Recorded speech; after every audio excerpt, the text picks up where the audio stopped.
اور سوال اٹھتا ہے، مولانا یہ بتائیے علی نے ان کے پیچھے نماز پڑھی تھی کہ نہیں؟ یہ سوال ہے نا۔ کہا کہ آپ کہتے ہیں کہ نہیں مانا تھا تو پھر نماز کیسے پڑھی؟ اور اگر نماز پڑھی تھی تو نماز کے لیے شرط ہے کہ عادل ہو، پڑھی تھی تو عادل تھے، سوال ہے نا۔ تو میں نے کہا عدالت کی شرط سے پہلے ایک اور شرط ہے، نماز کس کے پیچھے ہو سکتی ہے؟ ہاں عادل تو میں نے بتایا نا، آپ بھی کچھ بتائیے نا۔ مرد کے پیچھے ہے۔ کیا کہنے، ماشاءاللہ۔ کس کے پیچھے ہوتی ہے؟ مرد کے پیچھے۔ میں نے کہا 40 دن کی جنگ دیکھ لو، مرد کون تھا؟ اگر مرد تھے تو علی نے پیچھے نماز پڑھی ہوگی، اگر نہ تھے تو علی نے، کیونکہ شرط ہے۔ صحیح بخاری لکھتا ہے غدن لاتین رایتن رجلن، نبی نے کہا کل میں علم اسے دوں گا جو رجل ہوگا۔ قرآن کھول کے دیکھیں خدا نے کس کس کو رجل کہا، صفات اللہ نے خود، میڈیکلی رجل اور ہے، نبی کی نگاہ میں رجل اور ہے۔ کہا کل علم اسے دوں گا جو رجل ہوگا، جو مرد ہوگا۔ صحیح مسلم نے لکھا کرارن غیر فرارن، پھر صفت بھی بتائی، ایسا مرد جو کرار ہو، ایسا مرد جو فرار نہ ہو، بھاگنے والا نہ ہو۔ تو پتہ چلا اس میدان میں ایک ہی مرد تھا جس کا نام علی تھا۔ تو مرد کے پیچھے نماز پڑھی جاتی ہے، مرد عورت صفتوں کے پیچھے نماز نہیں پڑھتا۔ اور اس کی دلیل یہ ہے کہ جب ایک دن مولا لڑے اور جنگ فتح ہوئی، فتح کرنے کے بعد نبی نے حصے تقسیم کیے، سب کو ایک حصہ۔ کیا کہنے،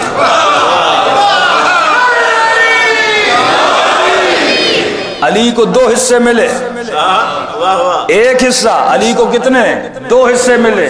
بھائی 39 دن جنگ لڑنے والے فوجی نے اعتراض نہیں کیا کہ میں 39 دن ڈیوٹی پہ تھا، یہ ایک دن آیا، اسے 2 حصے دے دیے اور ہمیں ایک حصہ ملا۔ ان کی خاموشی بتاتی ہے ان کو پتا تھا عورت کا ایک حصہ ہوتا ہے، مرد کے 2 حصے ہوتے ہیں۔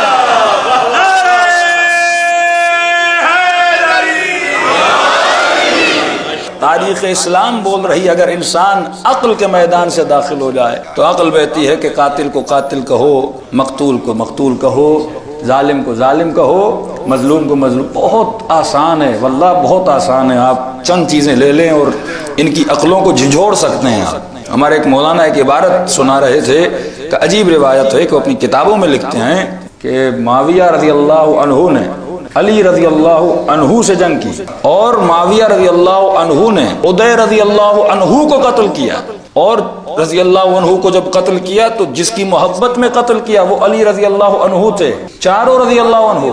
اب بٹھائیے کسی مسلمان کو، بھائی یہ کیا ماجرا ہے کہ قاتل بھی رضی اللہ عنہ، مقتول بھی رضی اللہ عنہ، جس کو مارا وہ بھی رضی اللہ عنہ، جس کی محبت میں مارا وہ بھی رضی اللہ عنہ۔ پھر تو عام مسلمان کہے گا میں نماز کیوں پڑھوں، میں روزہ کیوں رکھوں، میں سب کچھ کیوں کروں، جب ان کے اتنے بڑے گناہوں کو خدا بخش سکتا ہے تو میرے چھوٹے چھوٹے گناہوں کو کیا کرے گا؟ تبھی ہم نے عدالت الہی کو بیچ میں لایا، وہ عادل رب ہے، یہ تو ظالم ہو سکتے ہیں، وہ ظلم نہیں کر سکتا، اس کے یہاں انصاف ہے۔ پھر جنت اور جہنم کا معیار کیا بنے گا؟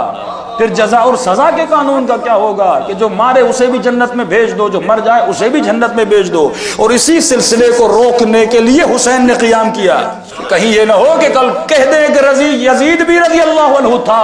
اور انہوں نے بہت کوشش کی لیکن ان کوششوں کو مٹانے والی سیدہ زینب تھی۔ اگر بی بی کا وجود نہ ہوتا آج یزید کو بھی رضی اللہ عنہ کہہ رہے ہوتے اور بتایا جو نبی کے نواسے کو قتل کرے وہ رضی اللہ عنہ نہیں ہوتا، جو نبی کے صحابی کو قتل کرے وہ رضی اللہ عنہ نہیں ہوتا۔ تاریخ سیاہ دھبوں سے بھری ہوئی ہے، اگر مسلمان پڑھے انہیں کو یہی ڈر ہے اگر یہ تاریخ میں جائیں گے تو سوال اٹھائیں گے، اور ایسی ایسی اصطلاحات کو خلق کیا کہ جن کو عقل نہیں مانتی۔ جس طرح آواز آئی، یہ کون سی خطا تھی؟ خطا اجتہادی تھی۔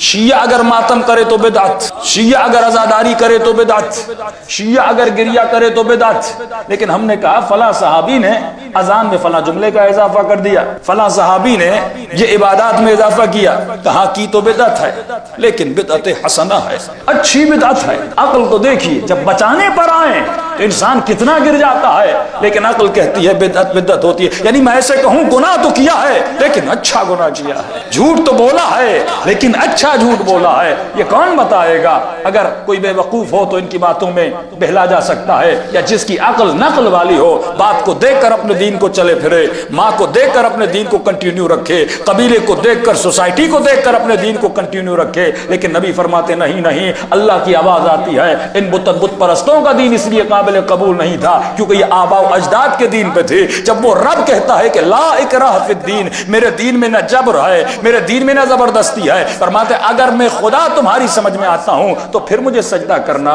اگر میں تمہاری عقل میں آتا ہوں تو پھر مجھے سجدہ کرنا، اگر مجھ سے بہتر رب مل جائے جا کر اسے سجدہ کرنا، میں تمہیں روکوں گا نہیں، لیکن قیامت میں بس ایک سوال کروں گا، جسے تو نے سجدہ کیا تھا کیا وہ مجھ سے بہتر تھا؟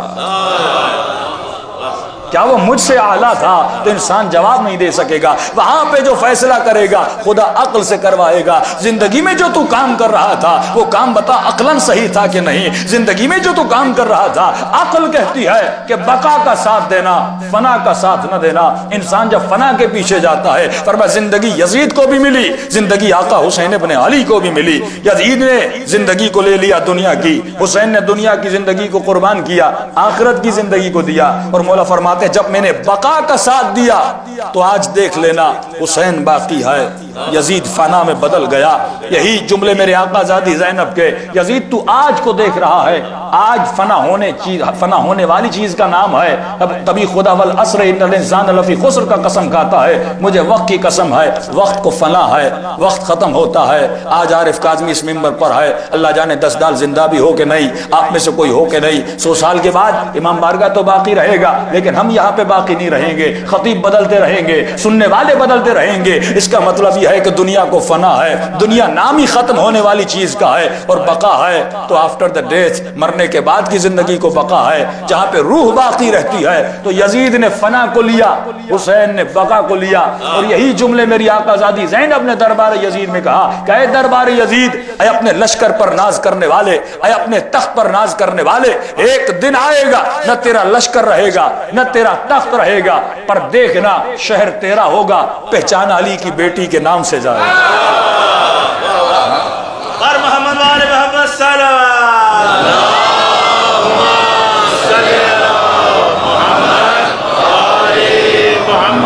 اجل فرج۔ تو دین کو اگر عقل سے سمجھا جائے تو انسان کا عقیدہ مضبوط ہوتا ہے۔